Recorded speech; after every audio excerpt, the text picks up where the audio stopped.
بسم اللہ الرحمن الرحیم۔ 26واں خط۔ پاکستان میں قانون سازی کا اصول۔ سلیم، مجھے پہلے ہی اس کا احساس تھا کہ تم اس ضمن میں مزید استفسارات کرو گے، اس لیے کہ ایک تو اسلامی مملکت میں قانون سازی کے اصول کا مسئلہ ویسے ہی بڑا اہم ہے، دوسرے پاکستان میں یہ سوال نظری حیثیت سے آگے بڑھ کر عملی شکل اختیار کر چکا ہے، لہذا تمہارے جیسے متجسس قلوب کا اضطراب قابل فہم ہے۔ اس سلسلہ میں جو کچھ گزشتہ 2 خطوط میں لکھا جا چکا ہے اسے بھی سامنے رکھنا ضروری ہے۔ ان میں سے کئی ایک باتیں اس خط میں دوبارہ آ جائیں گی کیونکہ ان کے دہرائے بغیر بات سمجھ میں نہیں آئے گی۔ اب تم غور سے سنو کہ اسلامی مملکت میں قوانین کس اصول کے مطابق وضع ہوں گے۔ تم خارجی کائنات پر غور کرو، اس میں ہر چیز میں ہر آن کوئی نہ کوئی تغیر واقع ہوتا رہتا ہے۔ يَسْأَلُهُ مَن فِي السَّمَاوَاتِ وَالْأَرْضِ كُلَّ يَوْمٍ هُوَ فِي شَأْنٍ۔ 55/29۔ کائنات کی ہر شے اپنی زیست اور نشو و نما کے لیے ربوبیت خداوندی کی محتاج ہے، لیکن اس کی نشو و نما کے تقاضے ہر آن بدلتے رہتے ہیں۔ یہی وہ ہر آن کا تغیر چینج ہے جس کے متعلق اقبال نے کہا تھا، ثبات ایک تغیر کو ہے زمانے میں۔ مادی تصور حیات یعنی میٹیریلسٹک کانسیپٹ آف لائف، جس کی مظہر مغرب کی تہذیب ہے، کی روح سے انسان بھی دیگر اشیاء کائنات کی طرح ایک مادی تخلیق ہے اور اس کے تقاضے اس کے جسم کے تقاضے ہیں۔ انسانی جسم کچھ عرصہ کے بعد مزمحل ہو کر بے جان لاش بن جاتا ہے اور اس کے ساتھ انسان کا بھی خاتمہ ہو جاتا ہے۔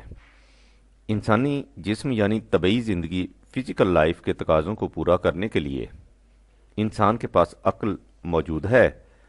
عقل کی روح سے ایسے قوانین مرتب کیے جا سکتے ہیں جو انسانی معاشرے میں نظم و ضبط قائم رکھیں، اور عقل ہی کی روح سے ان میں تبدیلیاں بھی کی جا سکتی ہیں، یعنی جس طرح انسان میں کوئی شے غیر متبدل نہیں، اسی طرح ان قوانین میں بھی کوئی عنصر غیر متبدل نہیں جو انسانی زندگی کو ریگولیٹ کرنے کے لیے بنائے جائیں۔ جیسا کہ میں نے اوپر کہا ہے، اس تصور کو مادی تصور حیات کہتے ہیں اور اس انداز تقنین قانون سازی کو سیکولر۔ اس کے برعکس اسلام کا تصور حیات یہ ہے کہ انسان عبارت ہے جسم اور ذات پرسنالٹی سے، اس کا جسم دیگر اشیاء کائنات کی طرح قوانین طبعی کے مطابق نشو و نما پاتا اور زندہ رہتا ہے۔ اس میں ہر آن تغیر ہوتا رہتا ہے، ایسا تغیر کہ سائنسدانوں کا کہنا ہے کہ ہر 7 سال کے بعد انسان کا سابقہ جسم کلیتاً ایک نئے جسم میں تبدیل ہو جاتا ہے۔ لیکن انسانی ذات کہ جسے قرآن روح خداوندی ڈیون انرجی کہہ کر پکارتا ہے، غیر متبدل ہے۔ وہ شروع سے آخر تک ایک ہی رہتی ہے، اس میں کوئی تغیر نہیں ہوتا، حتیٰ کہ جسم کی طبعی موت بھی اس میں کوئی تبدیلی پیدا نہیں کر سکتی۔ یہ اس کے بعد بھی زندہ رہتی ہے اور آگے بڑھتی ہے۔ انسان کے طبعی زندگی سے مقصود اس ذات کی نشو و نما ہے۔ کامیاب زندگی وہی کہلا سکتی ہے جس میں انسانی ذات کی نمود اور بالیدگی ہو جائے۔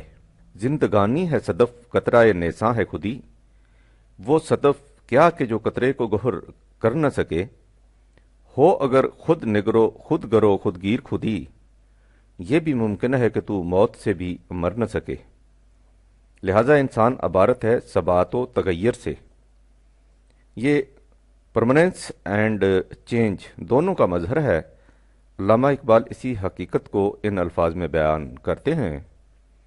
اسلام کا پیش کردہ تصور یہ ہے کہ حیات کلی کی روحانی اساس ازلی و ابدی ہے، لیکن اس کی نمود تغیر و تنوع کے پیکروں میں ہوتی ہے۔ جو معاشرہ حقیقت متعلقہ کے متعلق اس قسم کے تصور پر متشکل ہو، اس کے لیے ضروری ہوگا کہ وہ اپنی زندگی میں مستقل اور تغیر پذیر عناصر میں تطابق و توافق پیدا کرے۔ اس کے لیے ضروری ہے کہ اس کے پاس اپنی اجتماعی زندگی کے نظم و ضبط کے لیے مستقل اور ابدی اصول ہوں، لیکن اگر ابدی اصولوں کے متعلق یہ سمجھ لیا جائے کہ ان کے دائرے کے اندر تغیر کا امکان ہی نہیں، تو اس سے زندگی جو اپنی فطرت میں متحرک واقع ہوئی ہے یکسر جامد و متسلب بن کر رہ جائے گی۔ جہاں تک تغیر کا تعلق ہے، اس سے متعلق قوانین عقل کی روح سے مرتب کیے جا سکتے ہیں، لیکن ثبات پرماننس سے متعلق قوانین عقل کی روح سے نہیں مل سکتے۔ یہ عقل کے بس کی بات نہیں، یہ قوانین وحی کی روح سے ملتے ہیں۔ انہیں مستقل اقدار، پرماننٹ ویلیوز یا کلمات اللہ کہا جاتا ہے۔ عقل کی روح سے مرتب کردہ ضوابط میں تبدیلی ہو سکتی ہے، لیکن مستقل اقدار میں کوئی تبدیلی نہیں ہو سکتی۔ لا تبدیلا لکلمات اللہ 10/64۔ لیکن انسانی جسم اور اس کی ذات کو الگ الگ شعبوں، کمپارٹمنٹس میں تقسیم نہیں کیا جا سکتا، اس لیے ثبات اور تغیر سے متعلق قوانین و ضوابط بھی ایک دوسرے سے غیر متعلق اور الگ تھلگ نہیں رہ سکتے۔ انسانی عقل اگر وہی کلمات اللہ کی رہنمائی میں کام کرے تو اس طریق سے وہ قوانین مرتب کیے جا سکتے ہیں جن کا اطلاق انسان پر تماماً مین ایز ہول کیا جا سکتا ہے، اور جن کے مطابق زندگی بسر کرنے سے اس کے جسم اور ذات کے تقاضے پورے ہوتے چلے جاتے ہیں۔ جس زمانے سے انسان نے تمدنی زندگی بسر کرنی شروع کی ہے، اسے وحی کی رہنمائی ملتی چلی آ رہی ہے۔ یہ ظاہر ہے کہ ابتدائی دور میں انسان میں علم و تجربہ کی کمی تھی، اس لیے اس کی عقل نے پختگی اختیار نہیں کی تھی۔ اس زمانے میں وحی کا انداز یہ تھا کہ مستقل اقدار کے ساتھ ساتھ وہ تغیر پذیر قوانین بھی وحی کی روح سے دے دیے جاتے تھے، جنہیں سن شعور میں پہنچنے کے بعد عقل خود وضع کر سکتی تھی۔ مثلا جب انسان کو پہل کشتی بنانے کی ضرورت لاحق ہوئی تو اس کا طریق بھی وحی ہی کو بتانا پڑا۔ چنانچہ قصہ حضرت نوح علیہ السلام کے ضمن میں قرآن میں ہے کہ فَأَوْحَيْنَا إِلَيْهِ أَنِ اصْنَعِ الْفُلْكَ بِأَعْيُنِنَا وَوَحْيِنَا فَإِذَا جَاءَ أَمْرُنَا وَفَارَتِ النُّورُ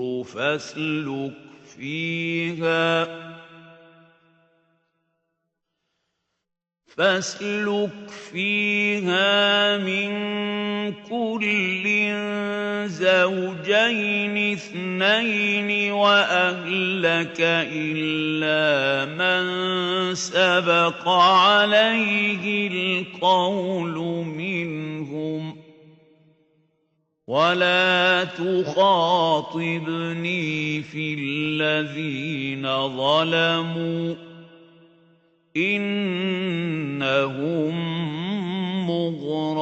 مغرقون۔ 23/26 ہم نے اس کی نوح کی طرف وحی بھیجی کہ وہ ہماری زیر نگرانی ہماری وحی کے مطابق کشتی بنائے۔ جوں جوں عقل انسانی میں پختگی آتی گئی، ان تغیر آشنا تفاصیل میں کمی ہوتی گئی، لیکن مستقل اقدار بدستور اپنی جگہ قائم رہیں۔ یہ اقدار یا کلمت اللہ آخری مرتبہ قرآن کے اندر محفوظ کر کے دے دیے گئے، اور ان کی روشنی میں جزئی قوانین کے متعلق کہہ دیا گیا کہ وہ باہمی مشاورت سے مرتب کیے جایا کریں گے۔ چنانچہ نبی اکرم سے ارشاد ہوا کہ شاورہم فی الامر 3/159، اور حضور کے بعد جس منہاج پر امت نے چلنا تھا اس کے متعلق کہا گیا وَأَمْرُهُمْ شُورَى بَيْنَهُمْ 42/38۔ اس اجمال کی تفصیل ذرا آگے چل کر آئے گی۔ تصریحات بالا سے یہ حقیقت تمہارے سامنے آ گئی ہوگی کہ اسلام کی روح سے انسانی زندگی عبارت ہے ثبات اور تغیر سے، اس لیے جن قوانین کے تابع انسان کو اسلامی انداز کی زندگی بسر کرنی ہوگی وہ بھی ثبات اور تغیر کے مظہر ہوں گے۔ سوال یہ ہے کہ ان قوانین میں کون سا عنصر غیر متبدل رہے گا اور کون سے اجزاء ایسے ہوں گے جن میں حالات کے تقاضے سے تبدیلی کی جا سکے گی۔ یہی ہے وہ اصل سوال جو اس ضمن میں ساری بحث کا نقطہ ماسکہ ہے، اور جس کے صحیح حل پر اسلامی قوانین کی تدوین کا دار و مدار ہے۔ لہذا اس سوال کی اہمیت ظاہر ہے، لیکن تم اس سوال کو اچھی طرح سمجھ نہیں سکو گے جب تک تمہیں یہ نہ بتا دیا جائے کہ اس وقت پاکستان میں جو مختلف گروہ یا فرقے ہیں ان کا اس باب میں کیا عقیدہ اور خیال ہے، واضح رہے کہ میں اس وقت ان مختلف فرقوں کے عقائد یا خیالات پر کسی قسم کی تنقید نہیں کرنا چاہتا، میں صرف انہیں علی حال ہی پیش کر دینا چاہتا ہوں تاکہ ان کے خیالات تمہارے سامنے آ جائیں۔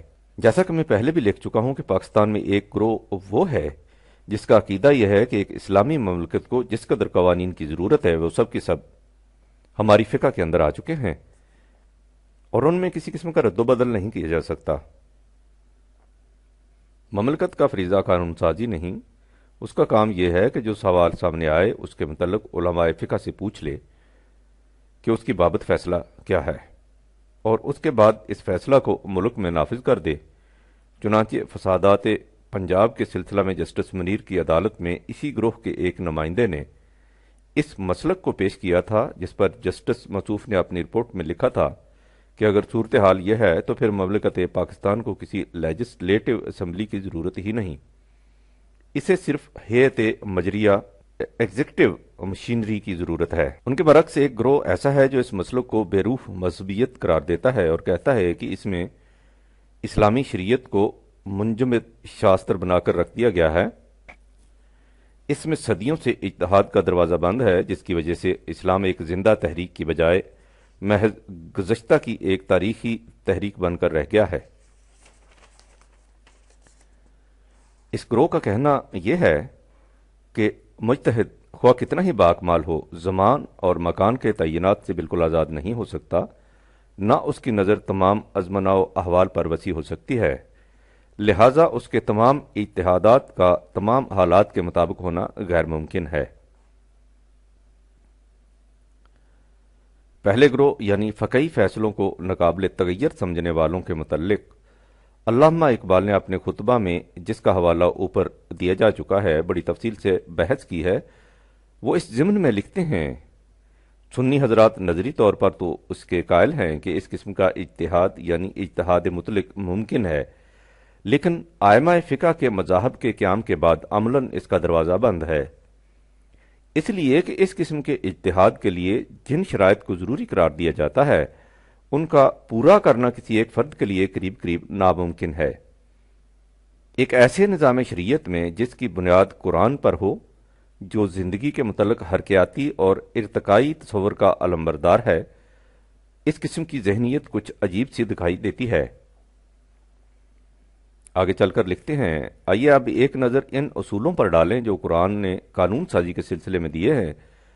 ان پر غور کرنے سے یہ حقیقت واضح ہو جائے گی کہ ان اصولوں کی روح سے یہ قطعاً نہیں ہوتا کہ انسانی فکر سلب ہو جائے اور قانون سازی کے لیے کوئی میدان ہی نہ رہے۔ اس کے برعکس ان اصولوں میں جس قدر وسعت رکھی گئی ہے اس سے انسانی فکر بیدار ہوتی ہے۔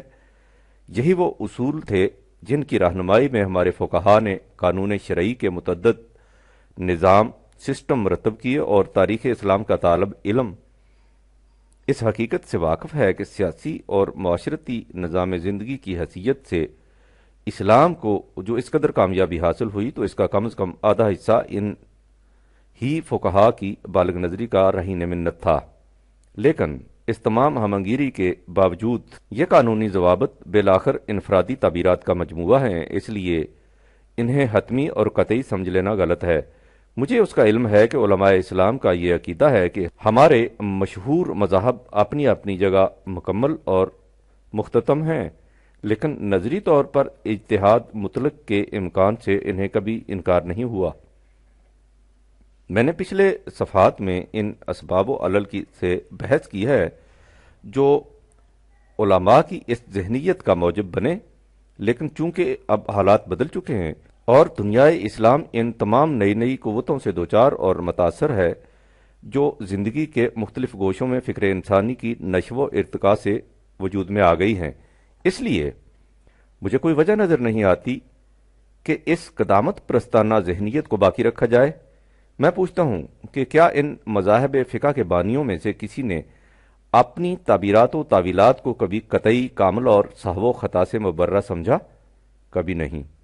اس لیے اگر دور حاضر کے اعتدال پسند مسلمان زمانے کے بدلے ہوئے حالات اور اپنے تجربہ کی روشنی میں فقہ کے اصول اساسی کی نئی تعبیرات کرنا چاہتے ہیں تو ان کا یہ طرز عمل میرے خیال میں بالکل بجا اور درست ہے۔ خود قرآن کی یہ تعلیم کہ حیات ایک ترقی پذیر عمل ارتقاء ہے، اس کی مقتضی ہے کہ ہر نئی نسل کو اس کا حق ہونا چاہیے کہ وہ اپنی مشکلات کا حل تلاش کرے، اور ایسا کرنے میں سلف کے علمی سرمایہ سے رہنمائی لے سکتے ہیں، لیکن اسلاف کے فیصلے ان کے راستہ میں روک نہیں بن سکتے۔ اب آگے بڑھو۔ ایک اور مکتب ہے جس کا کہنا ہے کہ فقہ نہیں بلکہ احادیث نبوی میں جو کچھ آ گیا ہے وہ غیر متبدل ہے، اسے جوں کا توں نافذ کیا جانا چاہیے۔ ان کا عقیدہ ہے کہ تحقیق و تثبیت کے بعد حدیث کا ٹھیک وہی مقام ہے جو قرآن عزیز کا ہے، اور فی الحقیقت اس کے انکار کا ایمان و دیانت پر بالکل وہی اثر پڑتا ہے جو قرآن عزیز کے انکار کا۔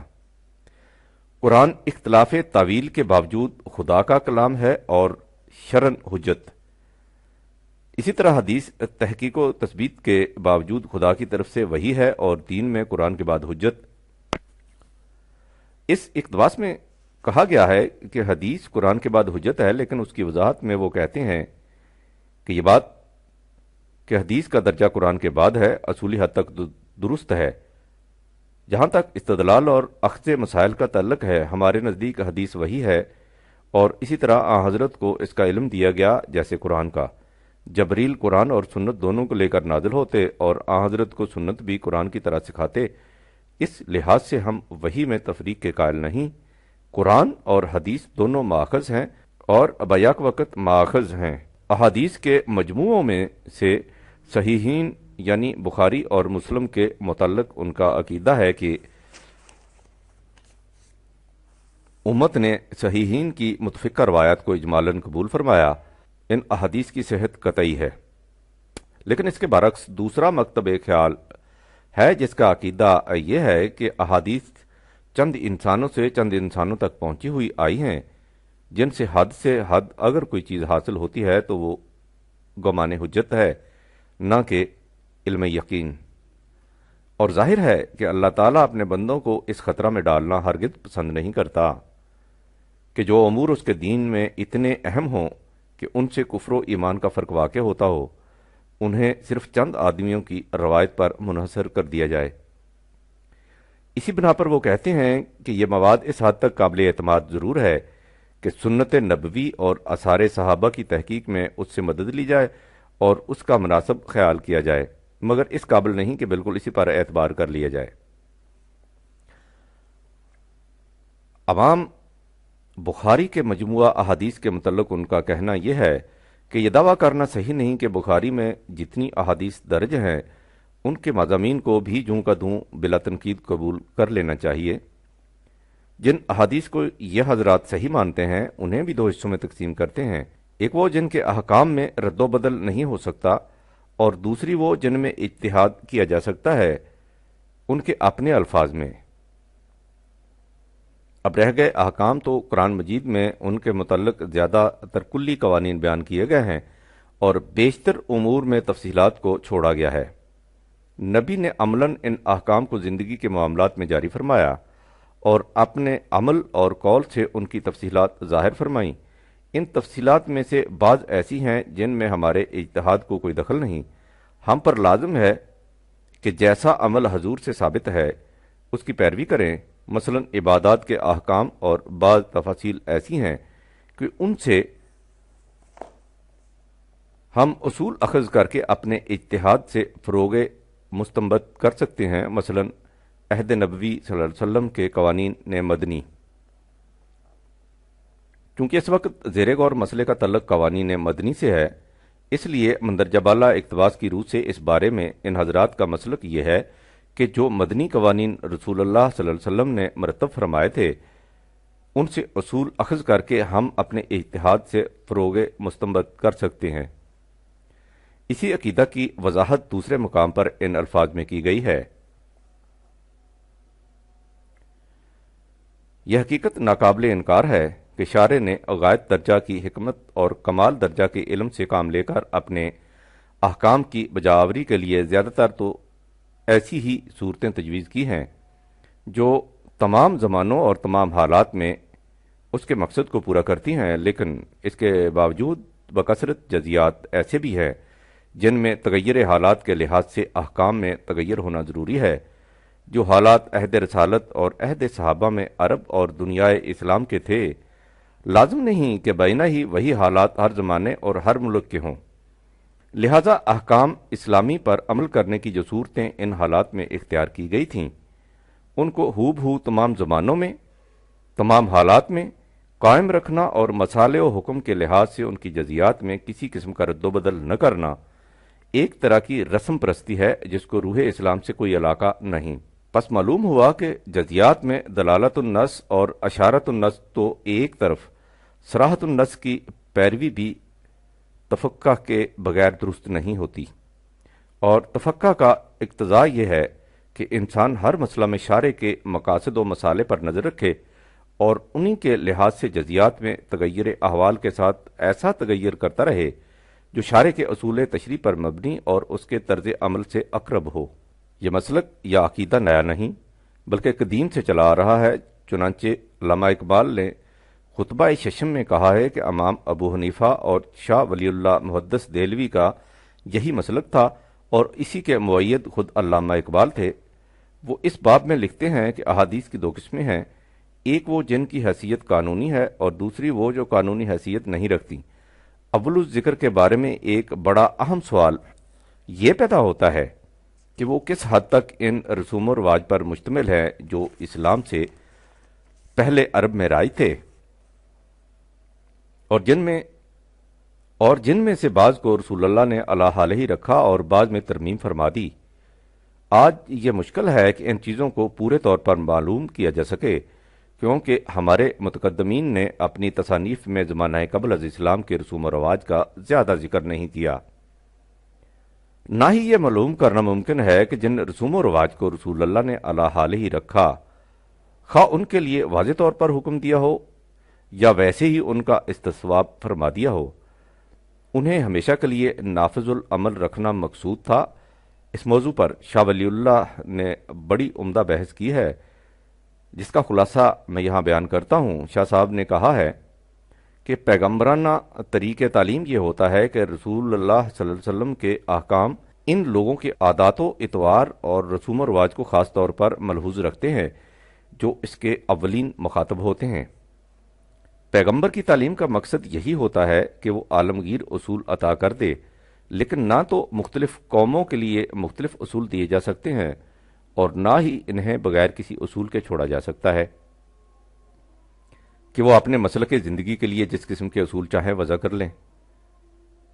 لہذا پیغمبر کا طریق یہ ہوتا ہے کہ وہ ایک خاص قوم کو تیار کرتا ہے اور انہیں ایک عالمگیر شریعت کے لیے بطور خمیر استعمال کرتا ہے۔ اس مقصد کے لیے وہ ان اصولوں پر زور دیتا ہے جو تمام نوع انسان کی معاشرتی زندگی کو اپنے سامنے رکھتے ہیں، لیکن ان اصولوں کا نافذ اس قوم کے عادات و خصائل کی روشنی میں کرتا ہے جو اس وقت تک اس کے سامنے ہوتی ہے۔ اس طریقہ کار کی روح سے رسول کے احکام اس قوم کے لیے خاص ہوتے ہیں، اور چونکہ ان احکام کی ادائیگی بجائے خواہش مقصود بالذات نہیں ہوتی، انہیں آنے والی نسلوں پر منوعاً نافذ نہیں کیا جا سکتا۔ غالباً یہی وجہ تھی کہ امام اعظم ابو حنیفہ نے، جو اسلام کی عالمگیریت کی خاص بصیرت رکھتے تھے، اپنے فقہ کی تدوین میں حدیثوں سے کام نہیں لیا۔ انہوں نے تدوین فقہ میں استحسان کا اصول وضع کیا، جس کا مفہوم یہ ہے کہ قانون وضع کرتے وقت اپنے زمانے کے تقاضوں کو سامنے رکھنا چاہیے۔ اس سے احادیث کے متعلق ان کے نقطہ نظر کی وضاحت ہو جاتی ہے۔ یہ کہا جاتا ہے کہ امام ابو حنیفہ نے تدوین فقہ میں احادیث سے اس لیے کام نہیں لیا کہ ان کے زمانے میں احادیث کے کوئی باضابطہ مجموعے مرتب نہیں ہوئے تھے۔ اول تو یہ کہنا ہی درست نہیں کہ ان کے زمانے میں احادیث کے مجموعے موجود نہیں تھے۔ امام مالک اور زہری کے مجموعے ان کی وفات سے قریب 30 سال پہلے مرتب ہو چکے تھے، لیکن اگر یہ فرض بھی کر لیا جائے کہ یہ مجموعے امام صاحب تک پہنچ نہیں پائے تھے یا ان میں قانونی حیثیت کی احادیث موجود نہیں تھیں، تو اگر امام صاحب اس کی ضرورت سمجھتے تو وہ احادیث کا اپنا مجموعہ مرتب فرما سکتے تھے، جیسا کہ امام مالک اور ان کے بعد امام احمد بن حنبل نے کیا تھا۔ ان حالات کی روشنی میں میں بھی یہ سمجھتا ہوں کہ ان احادیث کے متعلق جن کی حیثیت قانونی ہے، امام ابو حنیفہ کا یہ طرز عمل بالکل معقول اور مناسب تھا، اور اگر آج کوئی وسیع النظر مقنن یہ کہتا ہے کہ احادیث ہمارے لیے منوعن شریعت کے احکام نہیں بن سکتی، تو اس کا طرز عمل امام ابو حنیفہ کے طرز عمل کے ہم آہنگ ہوگا، جن کا شمار فقہ اسلامی کے بلند ترین مقننین میں ہوتا ہے۔ اپنے اس مسلک کی تائید میں ان حضرات کے پاس قرآنی دلائل و بینات ہیں، ان کی تفصیل جو 20ویں خط میں دی جا چکی ہے، جن کا ملخص سمری حسب ذیل ہے۔ اسلام میں اصلاً و اساساً اطاعت صرف قوانین خدابندی کی ہے جو کتاب اللہ کے اندر مذکور ہیں۔ سورہ انعام میں ہے، أَفَغَيْرَ اللَّهِ أَبْتَغِي حَكَمًا وَهُوَ الَّذِي أَنزَلَ إِلَيْكُمُ الْكِتَابَ مُفَصَّلًا وَالَّذِينَ آتَيْنَاهُمُ الْكِتَابَ يَعْلَمُونَ أَنَّهُ مُنَزَّلٌ مِّن رَّبِّكَ بِالْحَقِّ فَلَا تَكُونَنَّ مِنَ الْمُمْتَرِينَ۔ 6/115۔ کیا میں یعنی رسول اللہ صلی اللہ علیہ وسلم خدا کے سوا کسی اور کو حاکم بنا لوں، حالانکہ اس نے تمہاری طرف وہ کتاب نازل کر دی ہے جو ہر بات کو نکھار کر بیان کر دیتی ہے۔ جو اس کے مطابق فیصلے نہیں کرتا وہ مسلمان نہیں ہے۔ سورہ مائدہ میں ہے، إِنَّا أَنزَلْنَا التَّوْرَاةَ فِيهَا هُدًى وَنُورٌ يَحْكُمُ بِهَا النَّبِيُّونَ الَّذِينَ أَسْلَمُوا لِلَّذِينَ هَادُوا وَالرَّبَّانِيُّونَ وَالْأَحْبَارُ بِمَا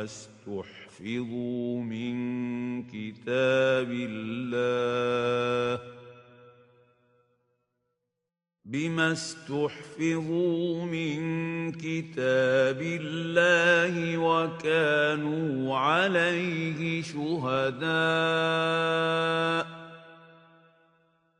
فَلَا تَخْشَوُا النَّاسَ وَاخْشَوْنِ وَلَا تَشْتَرُوا بِآيَاتِي ثَمَنًا قَلِيلًا وَمَن لَّمْ يَحْكُم بِمَا أَنزَلَ اللَّهُ فَأُولَٰئِكَ هُمُ الْكَافِرُونَ۔ 5/44۔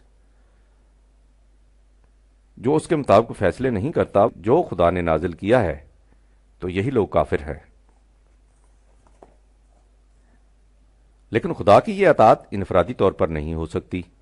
یہ نہیں کہ ہر شخص اپنے سامنے قرآن رکھ لے اور جس طرح اس کا جی چاہے اس کی اطاعت کرتا رہے۔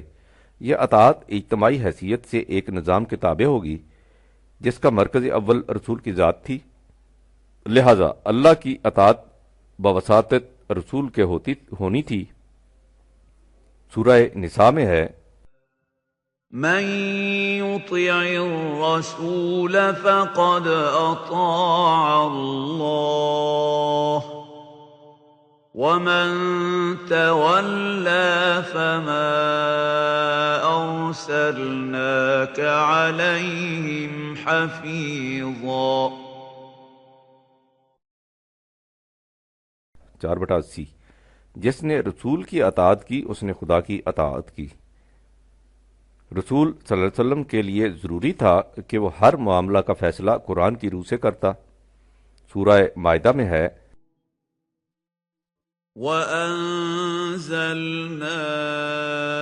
إِلَيْكَ الْكِتَابَ بِالْحَقِّ مُصَدِّقًا لِمَا بَيْنَ يَدَيْهِ مِنَ الْكِتَابِ وَمُهَيْمِنًا عَلَيْهِ فاحكم بينهم بما أنزل الله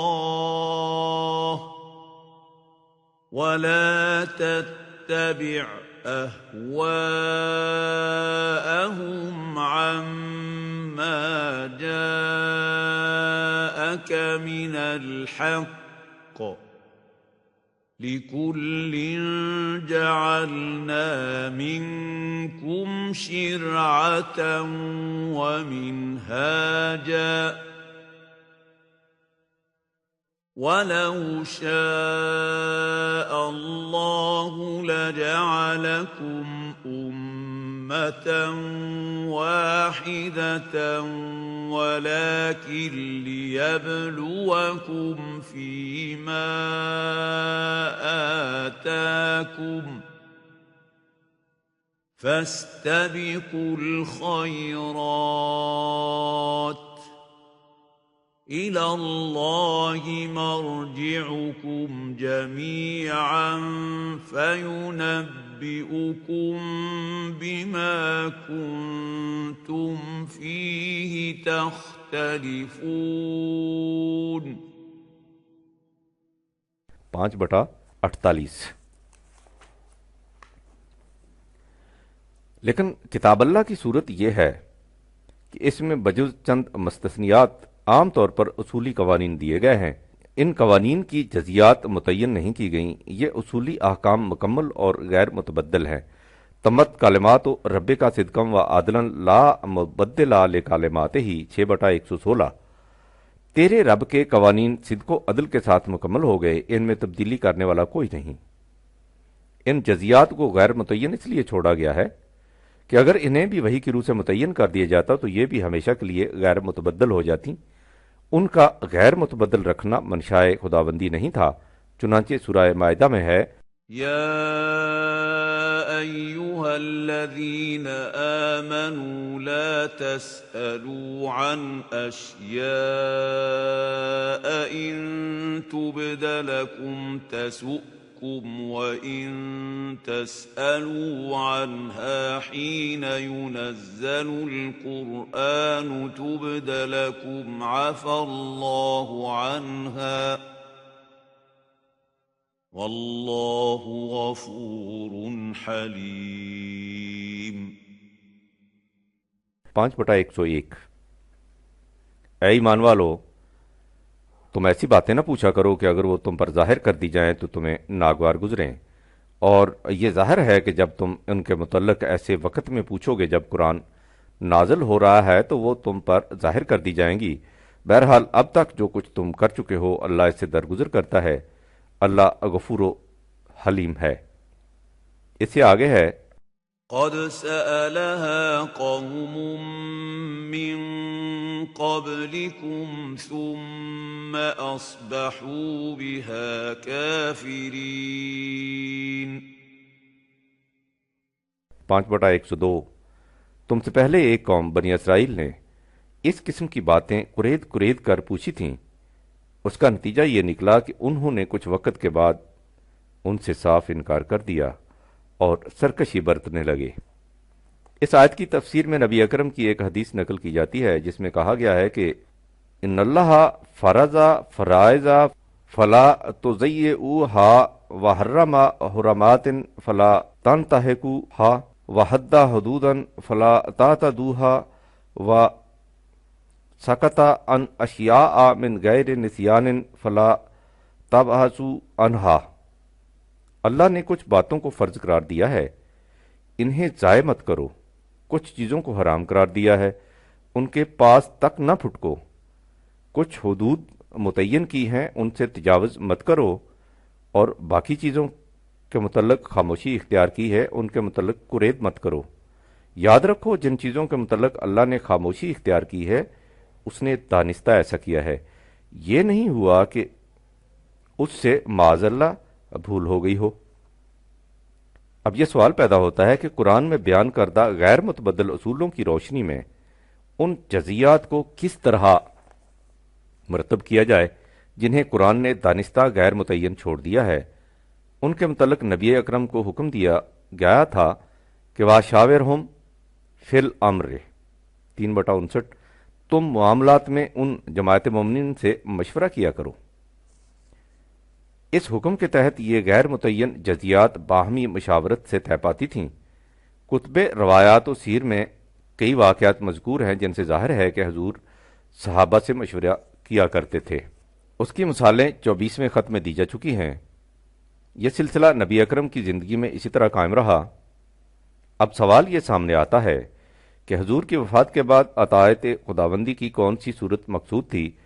اس سلسلہ میں قرآن نے واضح طور پر بتا دیا، وَمَا مُحَمَّدٌ إِلَّا رَسُولٌ قَدْ خَلَتْ مِن قَبْلِهِ الرُّسُلُ أَفَإِن مَّاتَ أَوْ قُتِلَ انقَلَبْتُمْ عَلَىٰ أَعْقَابِكُمْ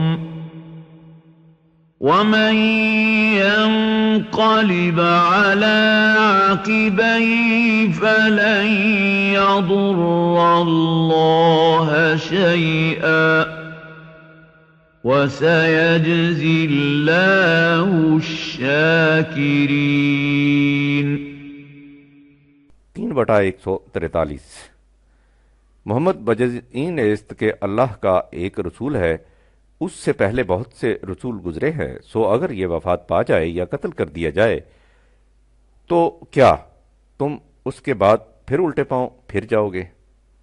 یعنی حضور صلی اللہ علیہ وسلم کے بعد اطاعت خداوندی کے اسی سلسلہ کو بدستور قائم رکھنا مقصود تھا۔ یہی وجہ تھی کہ حضور صلی اللہ علیہ وآلہ وسلم کی وفات کے بعد صحابہ رضی اللہ نے سب سے پہلے یہ کام کیا کہ آپ نے میں سے ایک حضرت ابو بکر صدیق رضی اللہ تعالی عنہ کو حضور کا جانشین خلیفہ منتخب کر لیا۔ جس طرح رسول اللہ صلی اللہ علیہ وسلم اس سے پہلے اللہ کی اطاعت کراتے تھے، اب خلیفۃ الرسول نے اسی طرح خدا کی اطاعت کرانا شروع کر دی۔ جس طرح اس سے پہلے رسول کی اطاعت سے عملاً خدا کی اطاعت ہوتی تھی، اسی طرح اب خلیفۃ الرسول کے فیصلوں کی اطاعت خدا اور رسول کی اطاعت تھی۔ اسی کے لیے رسول اللہ نے فرمایا تھا، علیکم بسنتی و سنت الخلفاء الراشدین المہدیین، مشکات باب الاعتصام بالکتاب والسنت، تم پر میرے طریقے اور میرے خلفائے راشدین المہدیین کے طریقے کی پیروی لازمی ہے۔ جس طرح رسول اللہ کو حکم دیا گیا تھا کہ واشاورہم فی الامر، ان مومنین سے معاملات میں مشورہ کیا کرو، اسی طرح خلافت کے متعلق تھا کہ امرہم شورا بینہم 42/38، ان کے معاملات باہمی مشوروں سے طے پائیں گے۔ اسی کو قرآن نے وہ سبیل المومنین قرار دیا ہے 4/115، جسے چھوڑ کر کوئی دوسرا راستہ اختیار کرنے کی اجازت نہیں ہے۔ اب سوال یہ سامنے آتا ہے کہ خلافت راشدہ یا خلافت علی منہاج رسالت میں جزیات کا تعین کس طرح سے ہوتا تھا؟ اس کے متعلق کتب روایات و آثار میں ایسی شہادات موجود ہیں جن سے پتہ چلتا ہے کہ اس کی شکل یہ تھی۔ جن امور کی جزیات پہلے متعین نہیں ہوئی تھیں ان کی جزیات متعین کی جاتی تھیں۔ مثلا شراب کی سزا نبی اکرم کے زمانے میں مقرر نہیں ہوئی تھی، ایسا کوئی واقعہ ہی سامنے نہیں آیا ہوگا۔ حضرت ابو بکر صدیق رضی اللہ تعالیٰ عنہ نے اس کی سزا 40 کوڑے مقرر فرمائی، حضرت عمر رضی اللہ تعالیٰ عنہ اسے 80 کوڑے کر دیا تھا۔ جو جزیات پہلے متعین ہو چکی تھیں اور ان میں کسی تغیر و تبدل کی ضرورت محسوس نہیں ہوتی تھی، انہیں علی حال ہی رہنے دیا جاتا تھا۔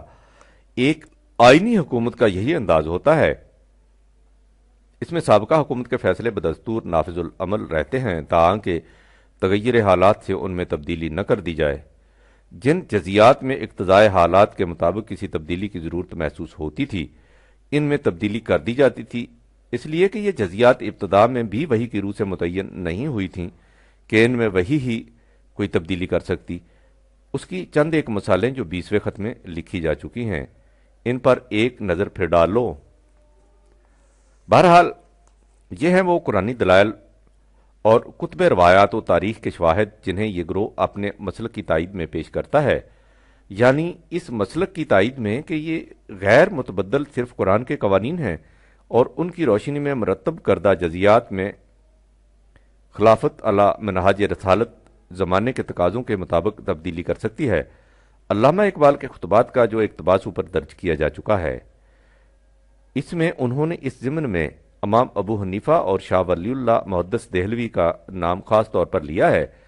امام اعظم کے متعلق خطیب بغدادی اپنی تاریخ جلد 13 صفحہ 390 میں یوسف ابن اسبات کے حوالے سے لکھتا ہے کہ ابو حنیفہ فرمایا کرتے تھے کہ نبی صلی اللہ علیہ وسلم مجھے پاتے اور میں آپ کو پاتا، یعنی دونوں ایک زمانہ میں ہوتے تو آپ میرے بہت سے اقوال اختیار فرما لیتے۔ دین اس کے سوا اور کیا ہے کہ وہ اچھی اور عمدہ رائے کا نام ہے۔ اس کے بعد خطیب نے لکھا ہے کہ ابو عوانہ نے بیان کیا کہ میں ایک روز ابو حنیفہ کے پاس بیٹھا تھا کہ سلطان کی طرف سے ایک ایلچی آیا۔ اس نے کہا کہ امیر نے پوچھا ہے کہ ایک آدمی نے شہد کا چھتا چرا لیا ہے، اس کے بارے میں کیا حکم ہے؟ ابو حنیفہ نے بلا کسی ہچکچاہٹ کے جواب دیا کہ اس کی قیمت اگر 10 درم ہو تو اس کا ہاتھ کاٹ دو۔ ایلچی چلا گیا تو میں نے ابو حنیفہ سے کہا کہ تم خدا سے نہیں ڈرتے؟ مجھ سے یحییٰ بن سعید نے بیان کیا، انہوں نے محمد بن حبان سے، انہوں نے رافع بن خدیج سے کہ رسول اللہ نے ارشاد فرمایا کہ پھل پھلواری کی چوری میں ہاتھ نہیں کاٹا جا سکتا، فوراً اس آدمی کی مدد کو پہنچو ورنہ اس کا ہاتھ کٹ جائے گا۔ اس پر ابو حنیفہ نے پھر تامل کہا کہ وہ حکم گزر چکا اور ختم ہو چکا، چنانچہ اس چور کا ہاتھ کاٹ دیا گیا۔ یہ تھی امام اعظم کے مسلک کی مثال۔ شاہ ولی اللہ نے حجت اللہ البالغہ میں ایک باب باندھا ہے جس کا عنوان ہے علوم نبوی کے اقسام۔ اس میں انہوں نے لکھا ہے کہ حضور نے فرمایا ہے کہ میں ایک انسان ہوں، جب تم سے کوئی دین کی بات بیان کروں تو اسے اختیار کرو، اور جو بات اپنی رائے سے بیان کروں تو میں ایک انسان ہوں۔ اس پر شاہ صاحب نے کہا ہے کہ ان امور کا تعلق تبلیغ رسالت سے نہیں تھا۔ اس کے بعد وہ لکھتے ہیں کہ ایسے ہی وہ امور ہیں جن میں آن حضرت کے عہد میں ایک جزئی مصلحت تھی، لیکن وہ تمام امت کے لیے لازمی اور حتمی نہ تھے۔ اسی حصہ میں آپ کے احکام اور فیصلے بھی شامل ہیں، یا وہ امور جو تدبیر خانداری اور آداب معاش اور سیاست مدن سے تعلق رکھتے ہیں۔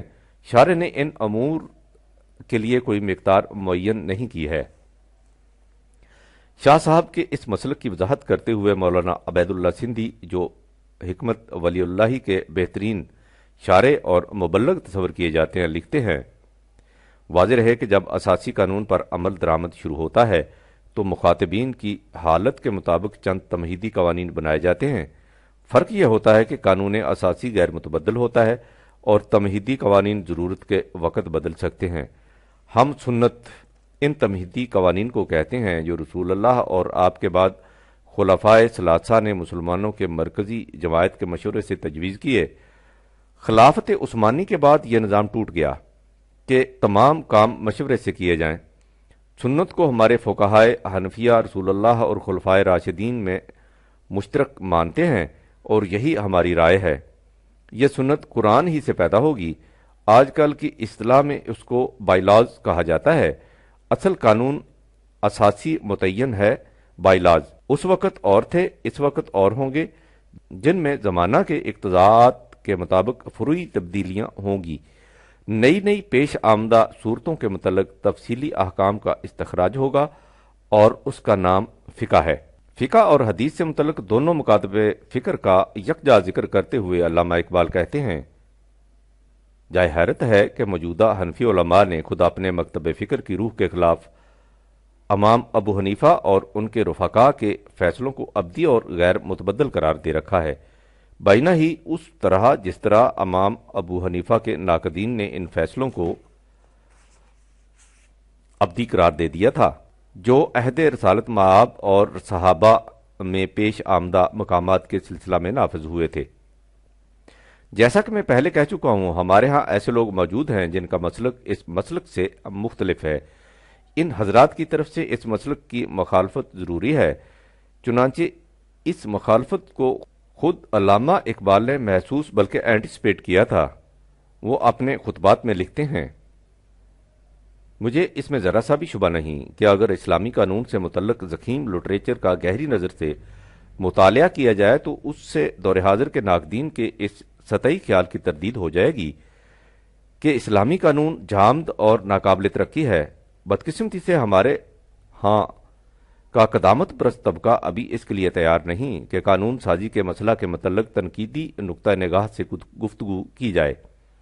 اگر کسی نے اس بات کو اٹھایا تو یہ اقدام بہت سے لوگوں کے لیے وجہ ناراضگی ہو جائے گا اور مخالفت کا دروازہ کھول دے گا۔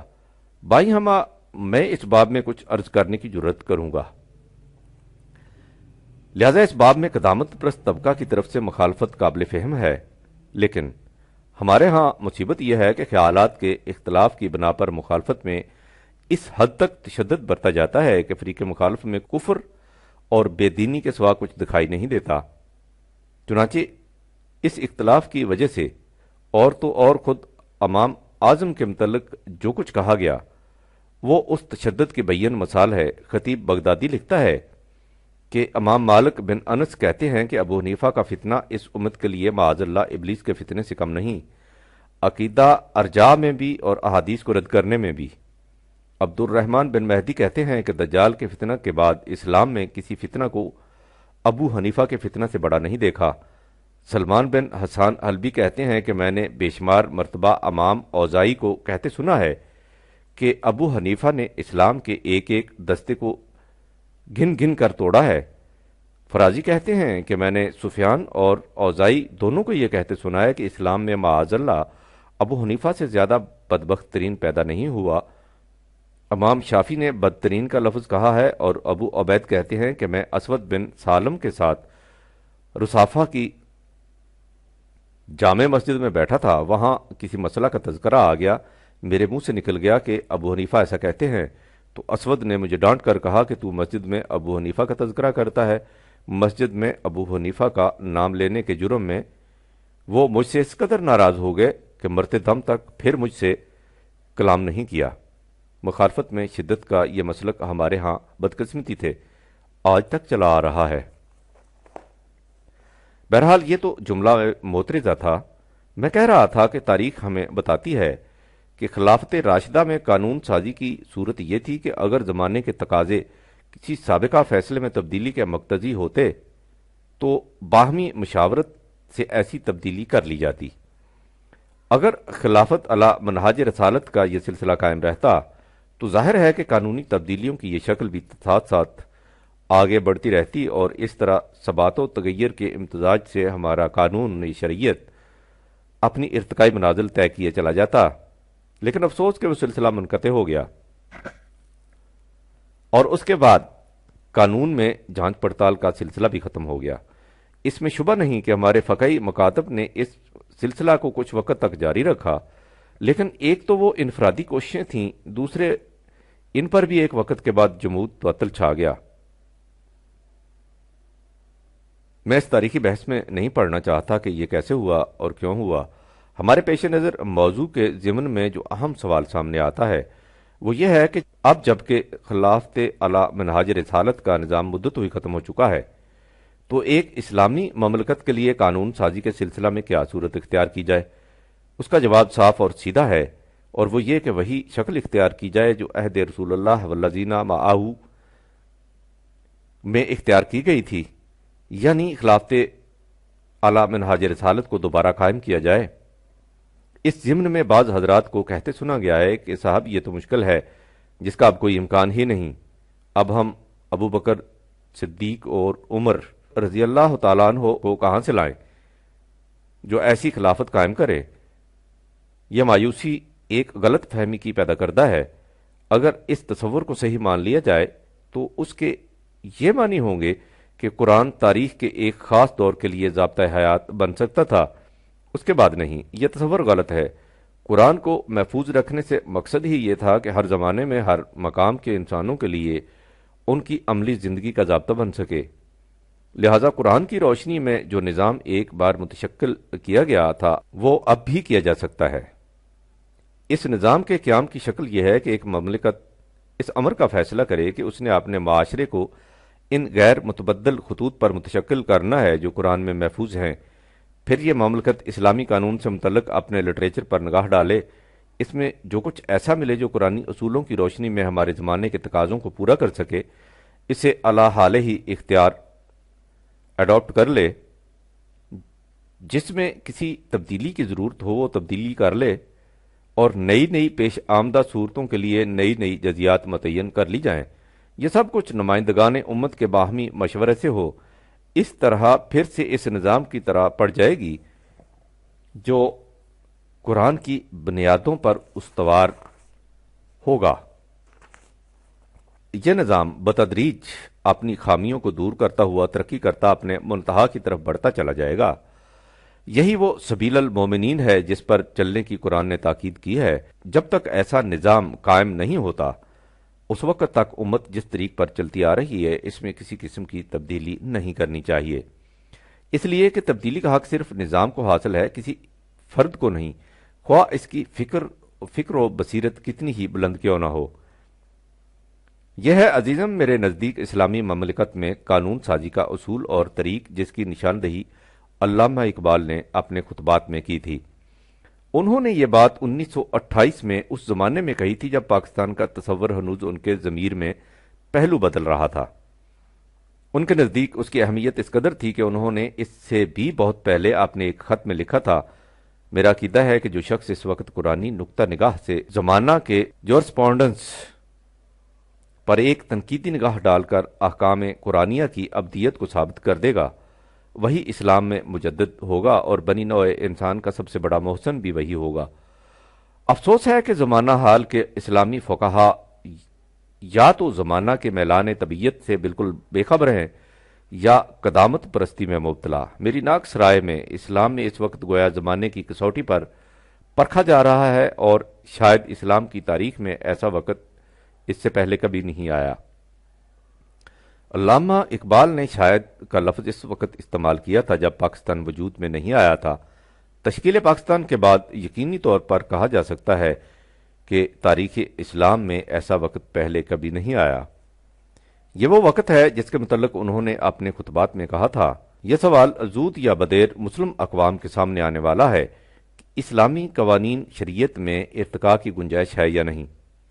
یہ سوال بڑا اہم ہے اور بہت بڑی ذہنی جدوجہد کا مقتضی۔ اس سوال کا جواب یقیناً اسبات میں ہونا چاہیے، بشرط کہ اسلامی دنیا اس کی طرف عمر کی روح کو لے کر آگے بڑھے۔ وہ عمر رضی اللہ تعالیٰ عنہ جو اسلام کا سب سے پہلا اور حریت پسند قلب ہے، وہ جسے رسول اللہ صلی اللہ علیہ وآلہ وسلم کی حیات طیبہ کے آخری لمحات میں یہ کہنے کی جرت نصیب ہوئی، حسبنا کتاب اللہ۔ وہ اپنے اس اہم خطبہ کا خاتمہ ان الفاظ پر کرتے ہیں، اسلام کا بنیادی تخیل یہ ہے کہ اب وحی کا دروازہ بند ہو چکا ہے، اس بنا پر ہمیں دنیا کی سب سے زیادہ آزاد قوم ہونا چاہیے۔ پہلے زمانے کے مسلمان جو ایشیائے قبل از اسلام کی روحانی غلامی سے نئے نئے آزاد ہوئے تھے، اس پوزیشن میں نہیں تھے کہ وہ ختم نبوت کے بنیادی تخیل کی اہمیت کا صحیح اندازہ کر سکتے، لیکن دور حاضر کے مسلمان کو چاہیے کہ وہ اپنی پوزیشن کو اچھی طرح سے سمجھے، قرآن کے غیر متبدل اصولوں کی روشنی میں اپنے معاشرے کی تشکیل جدید کرے اور وہ عالمگیر جمہوریت قائم کر کے دکھا دے جو اسلام کی اصل و غایت ہے، لیکن جو ابھی تک پورے طور سے بے نقاب ہو کر دنیا کے سامنے نہیں آئی۔ اگر سلیم ملت پاکستانیہ نے قرآنی اصولوں کے مطابق فقہ اسلامی کی تشکیل جدید کی روح سے اسلام کی عالمگیر جمہوریت قائم کر کے دکھا دی تو اس کے حصہ میں عالم اسلامی کی امامت اور اقوام عالم کی فکری قیادت آ سکے گی، لیکن اگر یہ اپنے اس اہم اور نازک فریضہ میں ناکام ہو گئی تو دنیا اس کی ناکامی کو خود اسلام کی ناکامی تصور کرے گی اور اس تجربہ کو بطور شہادت پیش کر کے کہہ دے گی کہ اسلام تاریخ کے ایک خاص دور میں کامیاب ہوا تھا، اس کے بعد یہ اپنی توانائیاں کھو بیٹھا ہے اور اب یہ زمانے کے بڑھتے ہوئے تقاضوں کا ساتھ دینے کے قابل نہیں رہا۔ ذرا سوچو سلیم کہ اس سے ہم انسانیت کی عدالت میں کتنے عظیم اور شدید جرم کے مرتکب ہوں گے۔ یا لیتانی متو قبل ھذا وکنت نسیا منسیا۔ والسلام، پرویز اکتوبر 1957۔